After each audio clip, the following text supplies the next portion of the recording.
Assalamualaikum warahmatullahi wabarakatuh. Kembali lagi di RMB Mistis. Dan pada video kali ini, Portal RMB akan menceritakan kisah pinggir kota dalam kemasan cerita misteri. Untuk cerita kali ini, saya akan menceritakan cerita yang berjudul Jual Umur untuk Melunasi Pesugihan. Lalu seperti apa kisah selengkapnya? Langsung saja dan selamat mendengarkan.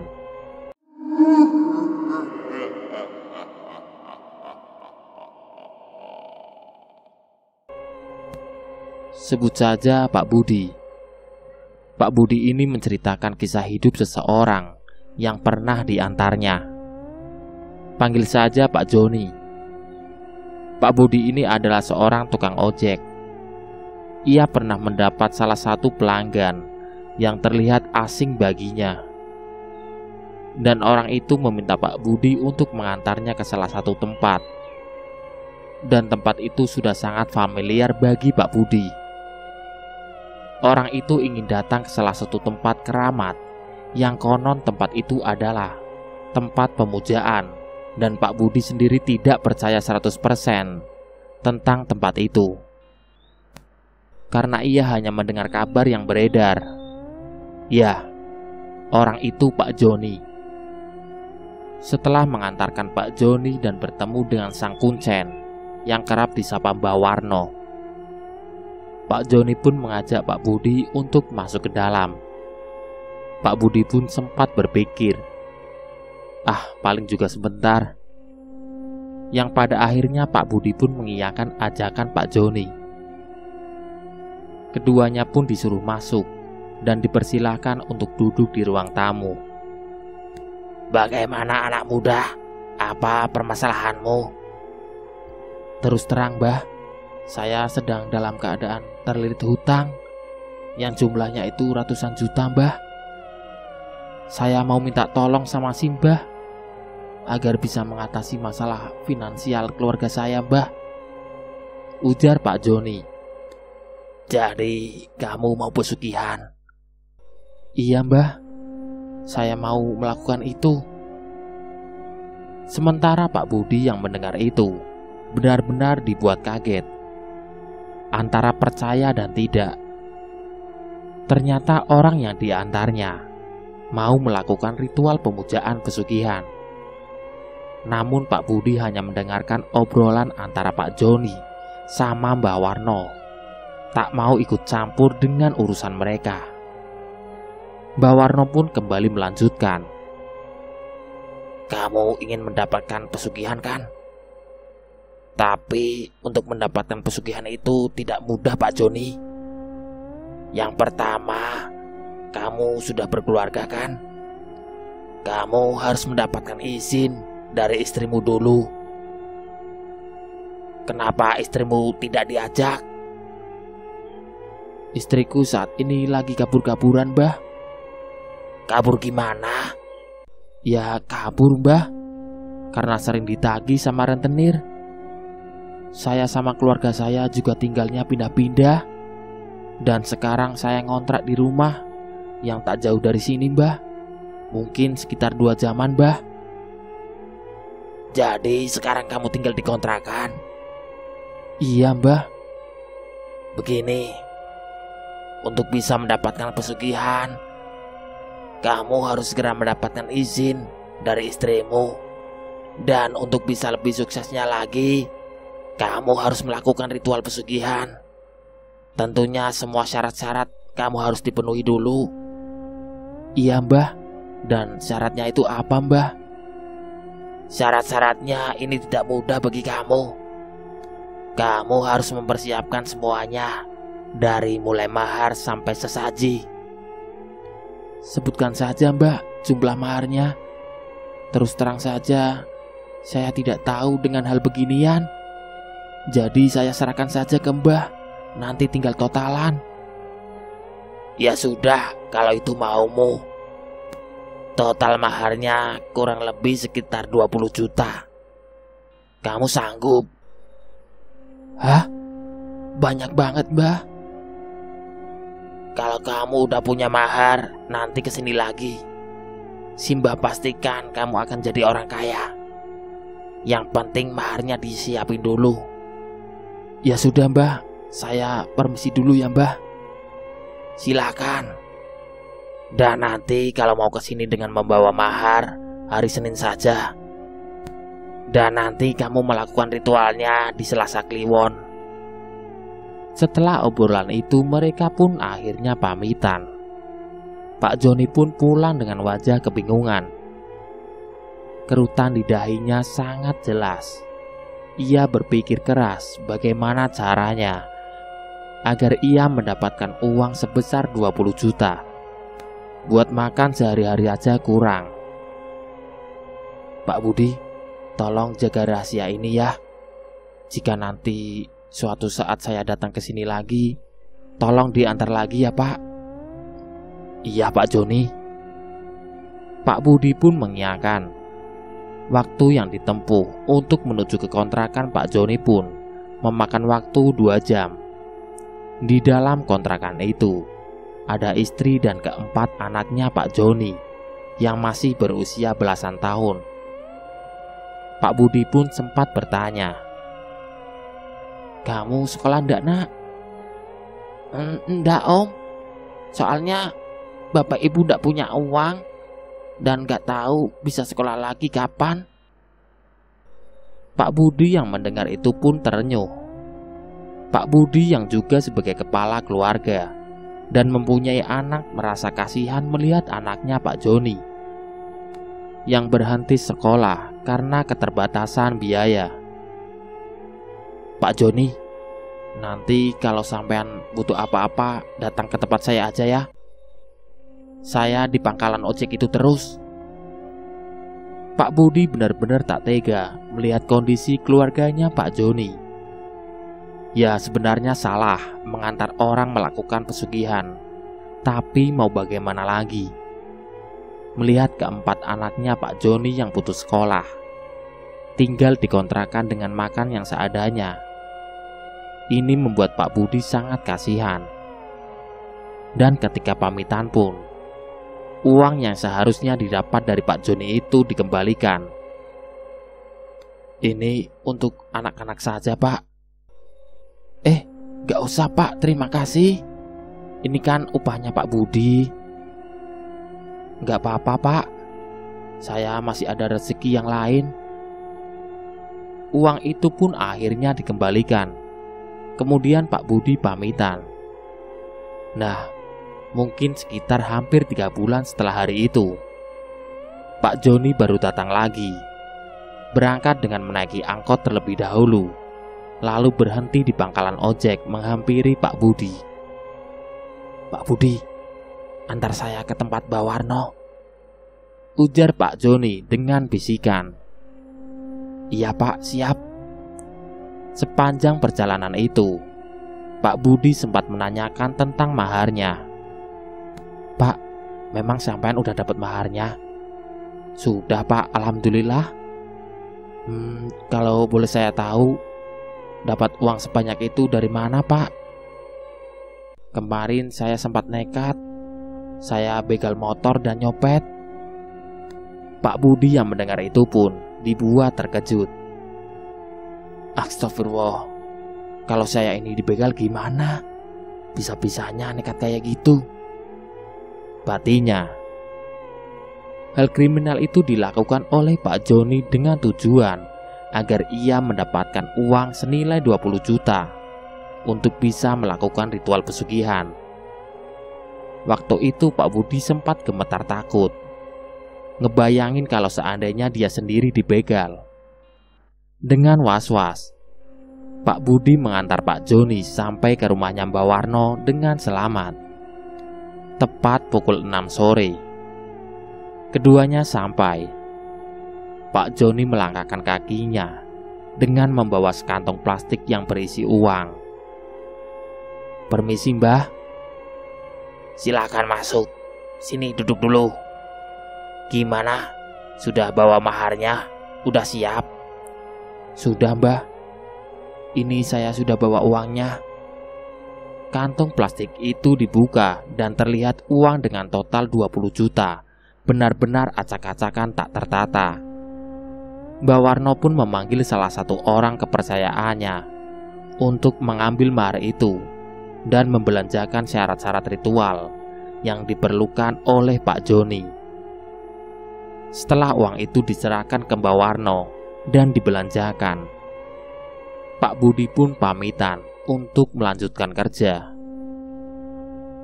Terus saya gimana Pak pulangnya? Memang selesainya jam berapa? Mbah, kira-kira ritualnya selesai jam berapa? Tanya Pak Joni. Ya tergantung bagaimana tekad dan nekatnya kamu. Kalau kamu udah tekad kuat ya nggak lama, mungkin 7 hari selesai. Dalam batinnya Pak Budi yang mendengar 7 hari paling cepat pun kaget.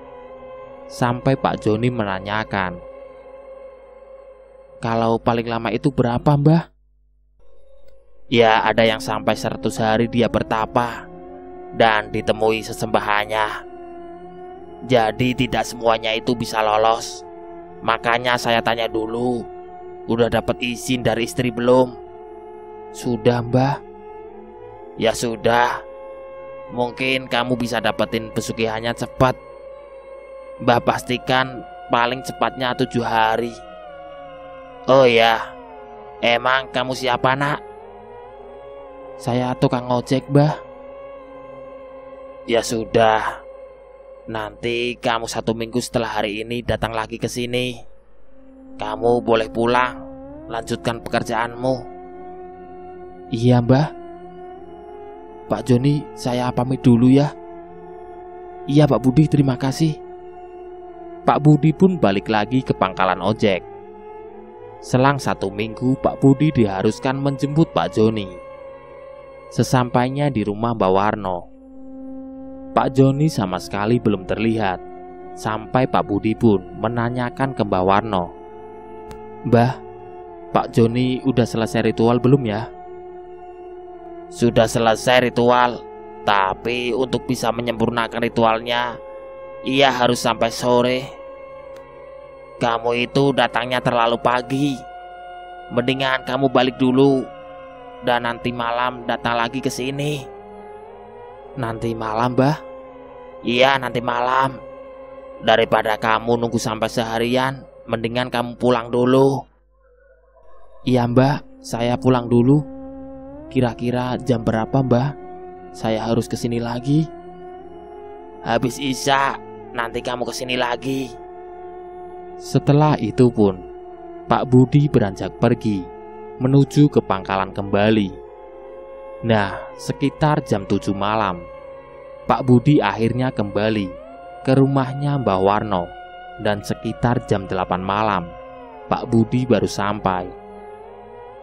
Sesampainya di rumahnya Mbah Warno, sekitar jam 9 malam, Pak Budi baru melihat Pak Joni yang keluar dari tempat ritual. Pak Joni, sudah selesai Pak? Sapa Pak Budi. Sudah Pak. Namun mereka tak langsung pulang. Mereka ngobrol terlebih dahulu karena Pak Joni sempat kebingungan. Mbah, saya ini kan tinggal di kontrakan. Nah terus kamar khususnya saya belum bisa menyediakan kamar itu Mbah. Ya sudah, kamu udah usah bingung. Yang penting nanti Selasa Kliwonnya kamu datang lagi ke sini. Kamu ritual saja di tempat keramat itu. Kalau kamu sudah dapatkan apa yang kamu inginkan, baru kamu gunakan harta pesugihan itu untuk beli rumah. Tapi kalau sudah sukses, soalnya ini terkait dengan usaha kamu. Kamu harus bikin usaha, maka uang itu akan datang dengan sendirinya, dibarengi kamu rajin melakukan ritual. Kamu harus usaha apapun itu, yang penting kamu berusaha. Iya Mbah, baik. Setelah apa yang disampaikan oleh Mbah Warno, Pak Joni pun akhirnya pamitan dan juga mengajak Pak Budi untuk kembali mengantarkan ke kontrakannya. Di sepanjang perjalanan, ada obrolan tentang ritual yang dilakukan Pak Joni. Banyak yang diceritakan, cuma tidak terlalu detail. Intinya Pak Joni itu sudah sukses melakukan ritual dan sudah menyepakati perjanjian. Dia tinggal mendapatkan jalan keluarnya, sampai Pak Joni pun meminta sama Pak Budi.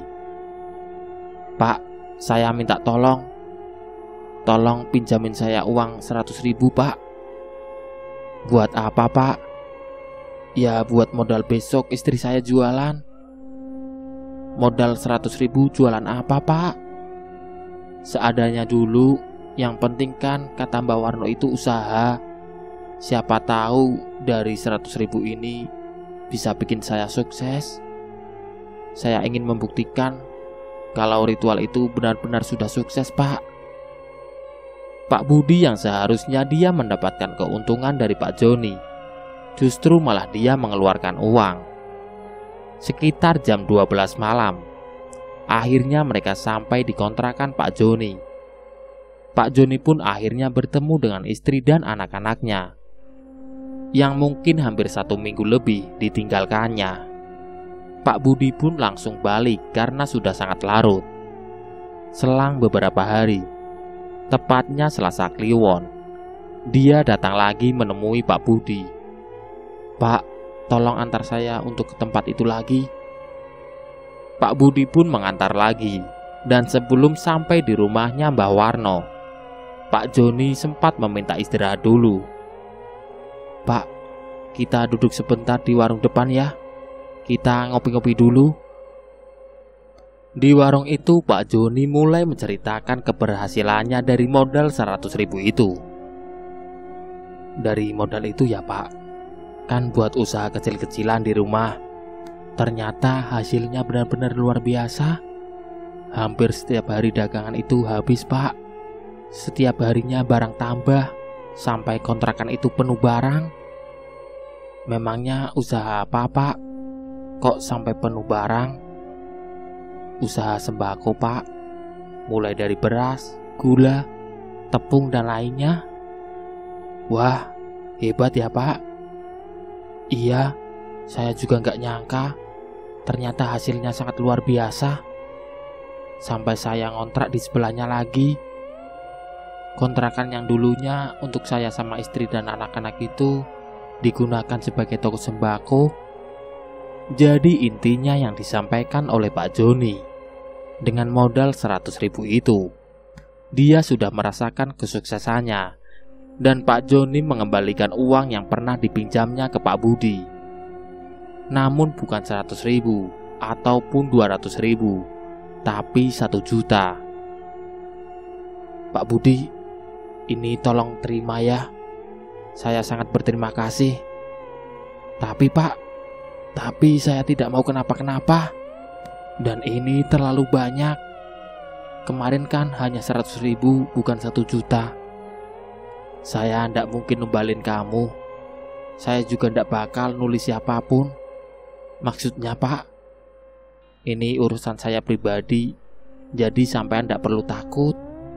Kalau sampean tidak percaya, bisa tanya ke Mbak Warno tentang jenis pesugihan yang saya ambil. Dan kalau sampean belum mau menerima uang ini, nanti minta dijelasin Mbak Warno." Mereka pun asik ngobrol sembari ngopi, yang kebetulan di warung itu hanya mereka berdua. Setelah mereka ngobrol cukup lama, akhirnya mereka kembali melanjutkan perjalanan ke rumahnya Mbah Warno. Sekitar jam 6:30 malam, mereka baru sampai, karena mereka berangkat sekitar jam 5 sore. Karena untuk ritual itu dilakukan malam hari. Mbah Warno pun menanyakan ke Pak Joni, "Bagaimana usaha kamu?" "Lancar Mbah." "Terus saya harus gimana lagi Mbah?" "Kamu harus tetap ritual. Dan kamu sepertinya sudah sukses ya." Ya begitu Mbah. Dan ini ada sedikit buat Simbah." "Ndak perlu. Simbah ndak butuh kayak gitu. Simbah lebih memilih memperkuat diri daripada uang itu. Yang penting kamu malam ini ritual dengan benar. Sebelum ritual, kamu harus mandi kembang dulu. Iya Mbah. Dan Pak Budi memilih untuk balik daripada nunggu sampai tengah malam. Tapi sebelum dia pulang, dia sempat menanyakan ke Mbah Warno. Saya mau minta penjelasan Mbah. Sebenarnya jenis pesugihan apa yang dilakukan Pak Joni? Soalnya saya dikasih uang sama Pak Joni. Saya takut barangkali saya yang akan ditumbalkan. Kamu itu tidak mungkin bisa ditumbalkan oleh Pak Joni. Loh, kok bisa Mbah? Ya tidak mungkin. Karena tanpa kamu, dia tidak bisa dapetin pesugihannya. Jadi perewangannya dia tahu siapa kamu. Terima saja uang itu. Terima apapun yang dikasih oleh Pak Joni. Baik Mbah, terima kasih. Setelah mendapatkan penjelasan itu, Pak Budi pun terima uang itu, dan ia pun langsung pamitan. Saat sampai rumah, uang 1 juta itu langsung diserahkan ke istrinya. Pak, ini uang dari mana? Kok sampai dapetin 1 juta? Habis dapat orderan jauh Bu. Tapi ini banyak banget loh Pak. Gak mungkin dapat segini. Istrinya Pak Budi pun sama sekali tidak percaya, karena baru kali ini ia mendapatkan hasil yang besar. Sampai akhirnya Pak Budi bilang kalau itu adalah uang dari orang yang ia antar, dan dia orang kaya. Tapi Pak Budi tidak memperpanjang ceritanya. Setelah malam hari tiba, Pak Budi pun berpamitan dengan istrinya. Bu, Bapak harus jemput orang itu lagi Bu. Ya udah Pak, hati-hati. Malam itu sekitar jam 12 malam, Pak Budi harus jemput Pak Joni. Tapi sesampainya di sana, ternyata Pak Joni belum selesai ritual. Alhasil Pak Budi diminta untuk istirahat dulu di rumah Mbah Warno. Sementara ritual itu akan selesai setelah kokok ayam berbunyi. Sampai akhirnya setelah 4 jam menunggu, Pak Joni dan Mbah Warno pun menghampiri Pak Budi. Sebelum pulang, seperti biasa, Pak Joni diberi wejangan. Kamu harus bisa mendapatkan rumah baru, karena tidak selamanya kamu ritual di sini. Paling tidak bulan depan untuk Selasa Kliwon berikutnya, kamu harus punya rumah sendiri. Walaupun rumah itu rumah yang kecil, yang penting ada kamar khusus, yang mana kamu harus ritual di kamar tersebut. Iya Mbah. Kamu sudah selesai ritual, silakan kamu pulang. Lanjutkan kembali usaha kamu, maka kesuksesan akan menyertai kamu. Iya Mbah, saya permisi dulu ya.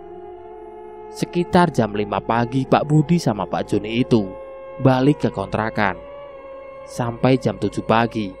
Dan memang benar apa yang diceritakan Pak Joni. Kontrakan yang dulu dia lihat sudah berubah menjadi toko sembako. Wah, Pak Joni benar-benar sudah berubah. Ketika pulang pun, Pak Budi dibawakan oleh-oleh berupa jajan untuk istri dan anak-anaknya. Sampai di rumah itu sekitar jam 9. Loh, Pak, ini dapat dari mana? Banyak banget. Dari orang yang saya antar Bu. Orang itu sukses, sudah punya toko sembako. Singkat cerita, setelah kurang lebihnya setengah bulan, Pak Joni datang lagi menemui Pak Budi. Pak, kira-kira di sini ada rumah yang mau dijual ndak? Tapi jangan yang terlalu mahal. Ya kira-kira 100 jutaan atau 200 juta. Dan Pak Budi itu bilang kalau dia sempat ngelihat ada papan yang menjelaskan kalau rumah itu akan dijual. Nah, waktu itu Pak Budi yang memang sebagai tukang ojek, dia yang sering pergi ke sana sini. dari satu kampung ke kampung yang lain. Pak Budi pun mengabarkan ke Pak Joni, dan kebetulan rumah itu memang tidak terlalu jauh dari rumahnya Pak Budi. Setelah mendapatkan informasi tentang rumah itu, Pak Joni pun langsung meminta sama Pak Budi, "Pak, tolong antarkan saya ke pemilik rumah itu ya." Mereka pun bertemu hari itu juga. Dengan kesepakatan harga, rumah itu pun kini sudah hak milik Pak Joni. Dan ternyata rumah itu hanya digunakan untuk ritual saja, dan mereka sekeluarga masih tinggal di kontrakan. Hanya setiap Selasa Kliwon, Pak Joni datang ke rumah itu untuk melakukan ritual. Setelah selesai, dia akan kembali ke kontrakan. Tak butuh waktu lama, kontrakan itu akhirnya bisa dibeli oleh Pak Joni. Termasuk beberapa petak kontrakan yang ada di sebelahnya dengan harga 2 kali lipat. Tapi bagi Pak Joni itu bukan masalah besar, karena dia bisa mendapatkan uang itu dengan mudah. Ritual pesugihan itu berlangsung sampai di tahun berikutnya. Keempat anaknya yang putus sekolah pun kini sudah bisa melanjutkan pendidikannya. Selang 5 tahun, kesuksesan Pak Joni sungguh luar biasa. Harta hasil pesugihan yang ia miliki, ia menyimpan ataupun membeli aset-aset yang berharga itu di kampung istrinya yang ada di Jawa Barat. Mulai dari beli tanah, sawah, perkebunan, dan lainnya. Setelah 5 tahun itu, anaknya sudah ada yang kuliah, sampai kebutuhan keempatnya tercukupi, dan mereka semua pindah ke Jawa Barat. Sementara Pak Joni masih sering bolak-balik ke rumah barunya untuk melakukan ritual. Sementara toko sembakonya kini dijual, Pak Joni sendiri memiliki beberapa usaha yang sukses semua. Tak berhenti begitu saja, ritual pesugihannya kini sampai 15 tahun. Berjalan dengan semestinya, sesuai dengan harapan. Semua anaknya mendapatkan harta warisan yang begitu banyak. Termasuk anak pertamanya yang kini sudah menikah dan ikut berkecimpung di dunia bisnis bersama Pak Joni. Namun ada satu hal yang terjadi sama Pak Joni. Pak Joni sudah jarang lagi melakukan ritual di Selasa Kliwon. Bu Sarah, istrinya Pak Joni, tiba-tiba mengabarkan ke Pak Budi kalau Pak Joni jatuh sakit. Bu Sarah meminta Pak Budi untuk menjenguk. Nah, Pak Budi pun ikut sama Bu Sarah dengan mengendarai mobil pribadinya. Pak Joni saat itu keadaannya sudah sangat memprihatinkan. Dan keadaan itu berlanjut bukan hanya sebulan 2 bulan, tapi sampai kurang lebihnya 5 tahun. Dia terbaring lemas dalam keadaan tidak berdaya, seperti orang yang sudah lumpuh. Ada satu penjelasan dari Pak Joni terkait dengan jenis pesugihan yang tak lain, jual umur. Nah, dalam keadaan dia terbaring lemas, Pak Joni sempat menyampaikan ke istrinya, "Bu, tolong Ibu gantikan aku untuk ritual." Dan memang benar, Bu Sarah melakukan ritual sendiri. Sementara Pak Joni itu, dari bulan ke bulan sampai 5 tahun itu, keadaannya memang sangat memprihatinkan. Tubuhnya sudah tinggal tulang sama kulit. Setelah kejadian itu, Bu Sarah benar-benar melakukan ritual itu sendiri untuk melanggengkan pesugihannya. Sementara Pak Joni, keadaannya yang sudah sangat memprihatinkan dan sudah waktunya tiba. Sesuai perjanjian awal dengan sesembahannya, akhirnya Pak Joni meninggal dunia. Dan setelah meninggalnya Pak Joni, Bu Sarah juga mengalami sakit yang hampir sama. Jadi sebuah hal yang sangat aneh bagi Pak Budi. Baru kemarin Pak Joni meninggal, tapi Bu Sarah tiba-tiba jatuh sakit. Dan sakitnya tuh serupa.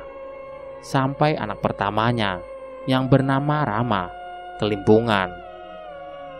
Bu Sarah sempat berpesan sama Rama, Rama, usia ibu tidak lama lagi. Kamu masih pingin hidup enak atau pingin hidup susah kayak dulu di kontrakan? Gak punya rumah dan makan seadanya? Ya gak mau dong, Bu. Aku kepingin jadi orang sukses. Sudah enak kayak gini. Kan gak mungkin kita jadi orang miskin lagi, Bu. Kita kan punya segalanya.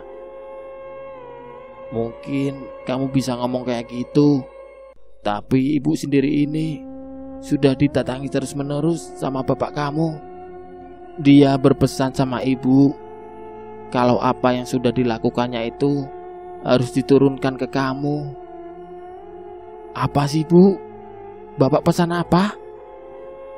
Kalau kamu ingin sukses, hidup kamu nyaman, lakukan apa yang sudah bapak lakukan.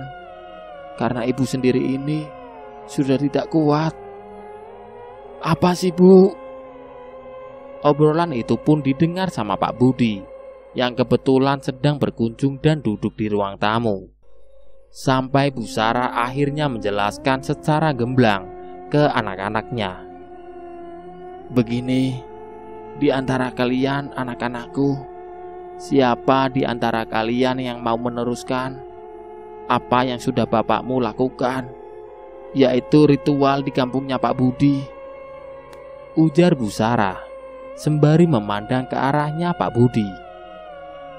Maksud ibu apa? Kalian semua itu bisa hidup enak dari bapak kamu yang rela mengorbankan dirinya demi kalian, dan ibu juga sudah sadar ibu ini juga pasti akan nyusul bapak kamu, dan itu tidak lama lagi. Jadi pesan ibu, siapa yang akan melanjutkan apa yang sudah bapak ibu lakukan? Tiba-tiba Rama memotong. Aku siap menggantikan posisi ibu. Tapi kamu sudah izin belum sama istri kamu? Ya belum, Bu. Ya sudah. Pak Budi, tolong antar anak saya ke tempat Mbak Warno untuk bisa mengetahui bagaimana cara ritual yang sesungguhnya, dan juga nanti tanya apakah bisa kalau tanpa izin istri ritual itu bisa dilakukan. Dan setelah ngobrol panjang lebar tentang pewarisan ritual pesugihan, sampai akhirnya Pak Budi mengantar Rama. Saat sampai di rumahnya Mbah Warno pun sudah sangat sepuh, dan Rama pun bertanya tentang perizinan itu. Kamu harus izin dengan istrimu, karena ritual pesugihan itu harus bekerja sama dengan istrimu. Jangan pernah berani-beraninya kamu melakukan ritual itu tanpa seizin istrimu.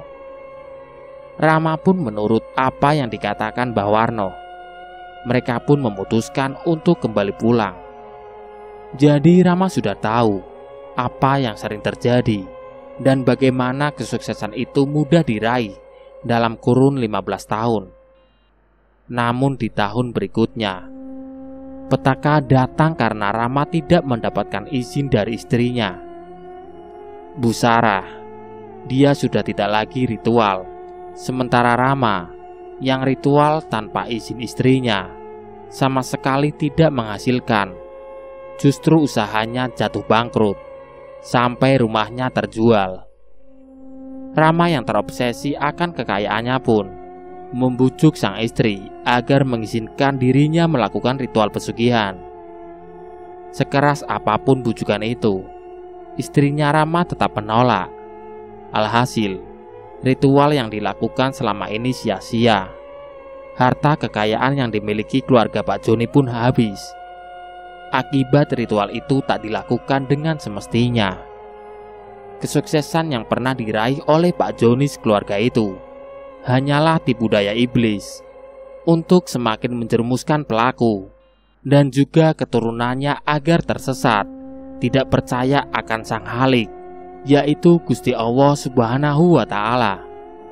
Berawal dari hutang yang sangat banyak, dan demi bisa melunasi hutang itu sampai jual umur untuk bisa melakukan ritual pesugihan dan hidup dengan bergelimang harta. Namun itu semua justru mengundang petaka bagi keluarganya Pak Joni. Bu Sarah pun sudah meninggal akibat pesugihan jual umur yang sudah disepakati dengan sesembahan-sesembahannya. Sementara anak-anaknya kini hidupnya susah kembali, berpindah-pindah tempat tinggal dan bekerja serabutan untuk bisa membeli sesuap nasi. Semoga cerita ini bisa bermanfaat untuk pembaca.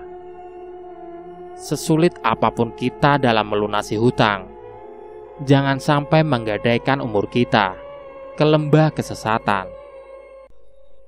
Portal RMB.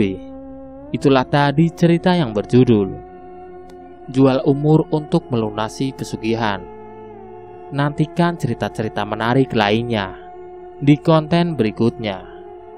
Sekian. Wassalamualaikum warahmatullahi wabarakatuh.